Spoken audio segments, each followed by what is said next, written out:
আসসালামু আলাইকুম, কে কেমন আছেন? সকলকে সালাম, শুভেচ্ছা। আপনি সেলিব্রিটি অনুষ্ঠানের আজকের সেলিব্রিটি আমি পেয়ে গেছি, তো চলেন যাওয়া যাক, ওনাদের সাথে কথা বলি। কি নাম আপনার? আমার নাম তাবাসসুম নিসা আরিয়ানা। আমার একটি প্রোগ্রাম আছে ইউটিউব চ্যানেল, ফেসবুক পেজে, সেটি হলো আপনিই সেলিব্রিটি। আপনি প্রস্তুত কথা বলার জন্য? জি অবশ্যই। আমি গণভবন গভর্নমেন্ট হাই স্কুল থেকে আমার এসএসসি কমপ্লিট করেছি। লালমাটিয়া মহিলা কলেজ থেকে আমার এইচএসসি কমপ্লিট করেছি 2023 সালে।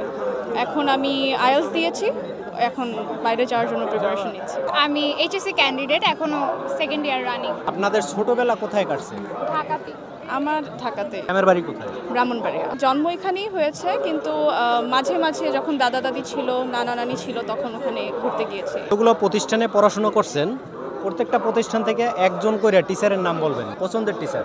আচ্ছা, আমার স্কুলের ক্ষেত্রে আমি বলতে চাই হাসিবা ম্যামকে। উনি ফিজিক্স টিচার ছিল আমার, অ্যান্ড উনি আসলে মনে রাখার মতন একজন টিচার ছিল। খুবই ভালো ছিল, খুবই পোলাইট, আর ওনার কাছ থেকে আমরা অনেক কিছু শিখতে পেরেছি। আর কলেজ থেকে আমি বলতে চাই মঈন স্যার, উনি আমাদের বাংলা টিচার ছিল। উনি অ্যাকচুয়ালি টিচার কম ফ্রেন্ড বেশি ছিল। উনি আমাদেরকে সব কিছু করা শিখিয়েছে, এক্সট্রা কারিকুলার অ্যাক্টিভিটিস, পড়াশোনা, কিভাবে সব কিছু ব্যালেন্স করে চলতে হয়, সে সব কিছু।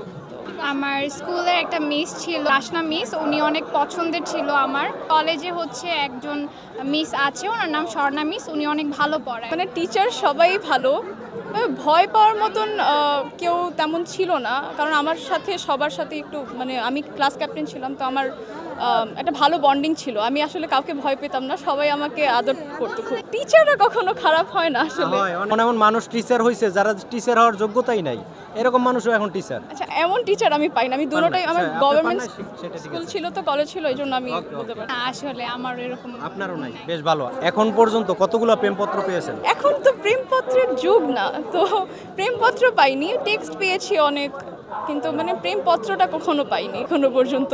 কাগজের যুগ না, ফোনে পেয়েছি। আচ্ছা, ফোনে কতগুলো পেয়েছেন ধারণা? মেসেঞ্জারে?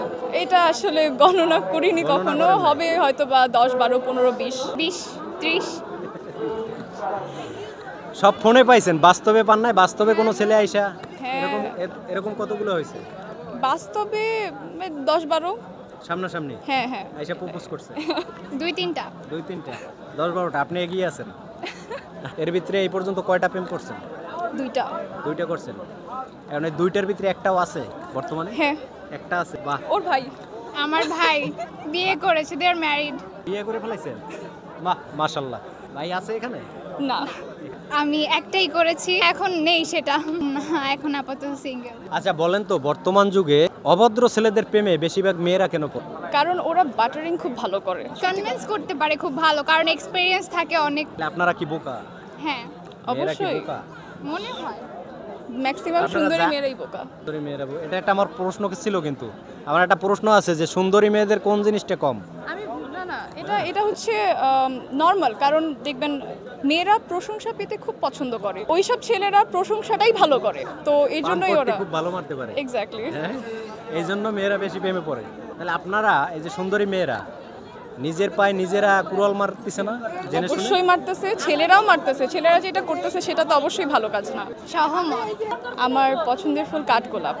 আমার পছন্দের ফুল জারবারা। আমার পছন্দের ফল আম। আমি তেমন কোনো কিছুই পছন্দ করি না ফল হিসেবে। গোলাপ গাছ। গোলাপ গাছই। আমার পছন্দের খাবার চকলেট, আচার, বিরিয়ানি। একটা বলতে হবে, একটা। বিরিয়ানি। আমার পছন্দের খাবারও বিরিয়ানি। পছন্দের মানুষের নাম বলেন। মুরাদ। মুরাদ। পছন্দের মানুষ? নিসা। নিসা। নিসা কে? আমি। ওহো, বাইরে বউ পছন্দের মানুষ। আমি বলছি কি আত্মীয় স্বজন বাদ দিয়া। ও তো ওর হাজবেন্ডকে বললো। সে তো অন্য ছেলের নাম এত বিয়ে হয়ে গেছে, আপনার তো বিয়ে হয়। পছন্দের আমার একটা ফ্রেন্ড আছে, নাম আরিয়ানা। মেয়ে না ছেলে? মেয়ে। ছেলেদের নাম বলতে হবে। মেয়ে আরিয়ান। আরিয়ান। আমার পছন্দের। আরিয়ানা কাটতে আরিয়ান লাগাই দিবেন। আচ্ছা, বেশ ভালো। একজন ফ্রেন্ড আছে ওর। আচ্ছা, একজন লেখকের নাম বলেন। আমি বই পড়ি না, জে.কে. রাউলিং। হুমায়ুন আহমেদ। আমার পছন্দের কবি রবীন্দ্রনাথ ঠাকুর। আমার পছন্দের কবি কাজী নজরুল ইসলাম।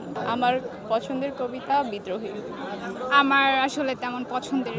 আমার পছন্দের শিল্পী মমতাজ। আপনি এমন একটা মানুষের নাম বলছেন যাকে আমি অপছন্দ করি।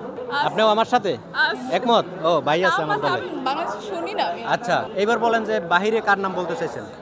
আমি Taylor Swift, Selena Gomez, English? পাকিস্তানের কোনো শিল্পী আছে? আতিফ আসলাম। আমি ভাবছিলাম এই নামটাই বলবো। আমার পছন্দের শিল্পী আতিফ আসলাম। বলিউডের? শাহরুখ খান। মেয়েরা খালি শাহরুখ খান। সালমান খান। আমার পছন্দের নায়ক সালমান খান। আমার পছন্দের সেলিব্রিটি ইন্ডিয়া থেকে শাহরুখ খান। ওর সেন্স অফ হিউমার হেভি, অনেক ভালো, স্মার্ট। এই জন্যই ওর মানে স্মার্ট, মানে ও সিনেমায় যেরকম হিরো, আমার কাছে বাস্তবে রিয়েল লাইফেও হিরোই মনে হয়। সারা পৃথিবীর ভিতরে আমার কাছে মনে হয় শাহরুখ খানই একমাত্র হিরো। ওর যে সেন্স অফ হিউমার এত ক্লিয়ার। পছন্দের একজন আলেমের নাম বলে। শায়েখ আহমদুল্লাহ। আমার মিজানুর রহমান আজহারি পছন্দের। আনোয়ার হোসেন সাইদি 1 নম্বর। এখানে মনে করেন একটি ব্ল্যাক বোর্ড আছে, যাদেরকে সবচাইতে বেশি ভালোবাসেন এরকম 5 জন মানুষের নাম এখানে লেখেন। 1 নম্বরে কার নাম লিখবেন? আমার আশেপাশে নাকি সেলিব্রিটি? আপনি যাদেরকে সবচাইতে বেশি ভালোবাসেন, কাদেরকে? মা বাপ ভাই বোনকে সবচাইতে বেশি ভালোবাসেন না, স্বামী, তাই না?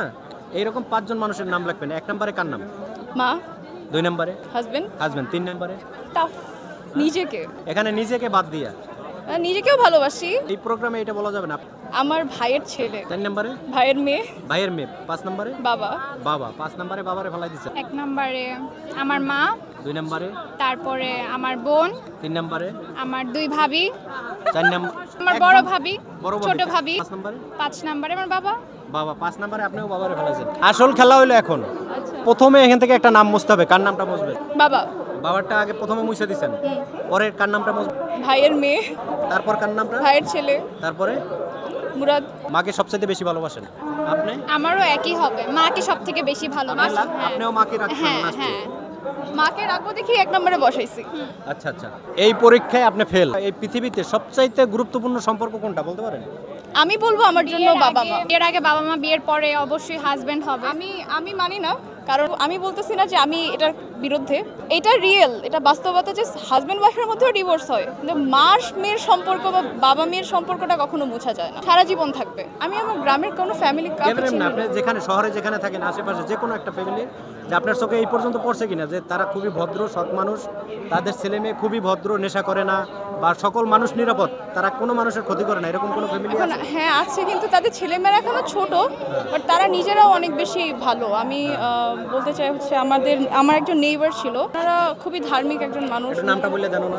ওনার নাম তো আর জানি না, ওনার ছেলে না, রেদওয়ান নামে চিনতাম আমি ওনার ছেলেটাও। আমি ওর সাথে খেলাধুলা করতাম, ছোট ছিল, এখন অনেকটা বড় হয়ে গেছে। ওর 2 বোন আর হচ্ছে আঙ্কেল আন্টি খুবই ভালো ছিল ওনারা, খুবই সৎ মানুষ, খুবই সৎ। ওনাদের মতন ফ্যামিলি আমি খুবই কম দেখছি। আপনি মনে করেন এই ধরনের ফ্যামিলি আমাদের বাংলাদেশে থাকলে দেশটা অনেক সুন্দর হইতো? অনেক সুন্দর হইতো সব। আমি নিজেই ওইরকম না, আমি যেটা সত্যি কথা, আমি নিজেই ওদের মতন হইতে পারবো না কখনো। ওরা এত ভালো মানুষ, খুবই ঠান্ডা মেজাজে। ওরা যে থাকতো পাশে, মানে বোঝাও যাইতো না যে পাশে মানুষ বাস করে, এত কোয়াইট থাকতো ওরা। আর ছেলে মেয়েগুলো মাশাআল্লাহ অনেক ভদ্র, আর মানে অনেক মিশুক। ওরা জানে, ওরা ছোটোবেলা থেকে জানে যে কার সামনে কীভাবে কথা বলতে হবে। ওই সেন্স মনে হয় এখনও আমারও হয়নি।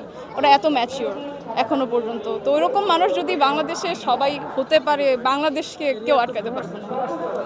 ধন্যবাদ। যেহেতু আপনাদের সময় নাই, আমার আরও কিছু প্রশ্ন ছিল, করলাম না, ভাই তারা দিচ্ছে। তো আমি এই যে লাস্টে যে এই প্রশ্নটা করলাম আপনাকে, এটা আমি এই কারণেই তুলে ধরতে চাচ্ছি যে আমাদের সমাজে এখন আমরা খারাপ মানুষের সংখ্যা বেশি, মানে ভালো মানুষের সংখ্যা কমে যাচ্ছে। এই জন্য এই জিনিসটা আমি প্রত্যেকটা এপিসোডে একটা করে ফ্যামিলি তুলে ধরি। তো আপু যে ফ্যামিলিটার কথা বললো, আমরা আসলে মানে কার ক্ষতি যে কি করব, এরকম একটা প্রতিযোগিতা শুরু হয়ে গেছে বর্তমান সমাজে। যদি ভালো হয়ে চলি তাহলে আমরা সবাই শান্তিতে থাকতে পারবো। যাই হোক, আপনাদের সাথে অনেক কথা বললাম, ভালো লাগলো। তবে আপনার কোয়েশ্চেনগুলো খুবই সামাজিক ছিল বলতে পারেন। আপনি যেটা বলেছিলেন যে ভালো না লাগলে স্কিপ করে যেতে পারে, ওরকম কোনো কোয়েশ্চেন আসলে আমি পাইনি। ভালো ছিল। আমি আশা করব আপনার চ্যানেলটা আরও বেশি গ্রো করুক, আমি সাপোর্ট করব। Okay, thank you so much, thank you.